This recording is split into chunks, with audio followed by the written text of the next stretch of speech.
They never thought that you would recover.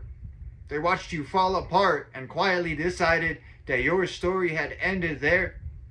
When everything had collapsed, they did not reach for your hand. They turned away. Some even whispered behind your back, treating your pain as proof that you were finished. When the weight became unbearable, there was no voice telling you it would be okay. No reassurance, no shelter. So you became your own encouragement. You spoke hope to yourself when there was no evidence to support it. And in your darkest hours, you turned inward and upward. You sought guidance, not from people, but from God. And He met you there. Not early, not late, exactly on time. What you needed arrived when you needed it. Strength, clarity, endurance, enough to take the next step and then the next. They expected you to return defeated, to ask for rescue, to surrender your dignity. You never did.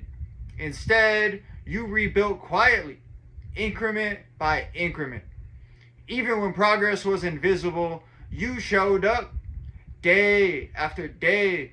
When quitting would have made sense, you continued. They wanted to see you broken, but what they witnessed instead was resolve. Now, whether they admit it or not, they respect you.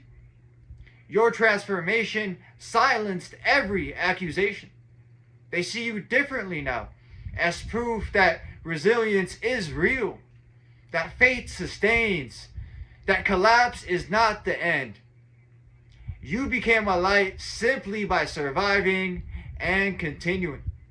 Your story restores hope in people who believed it was too late for them.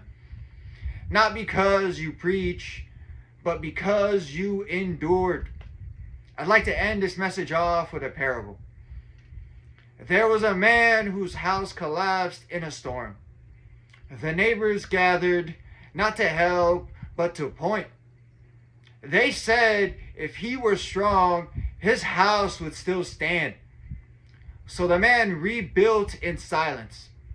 Every day he carried one stone, no announcements, no applause, just one stone at a time. The same people laughed.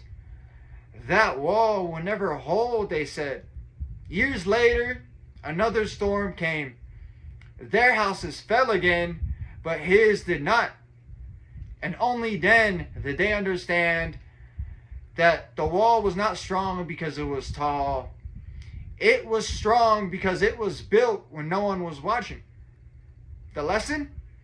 Sometimes God allows everything to fail so you can rebuild without interference. The silence was not abandonment, it was protection. The isolation was not rejection, it was preparation. And the reason that your comeback shook people is because they mistook your quiet rebuilding for weakness. But storms reveal what words never can. And that's it for this message. I'd like to thank everyone who made it to the end of the video. I'm truly honored by your support. If this message resonated with you at all, please consider dropping a comment, giving me some feedback, hitting that like button, and subscribing. It's been ChrisAnesti, and until next time, take care and have a good one.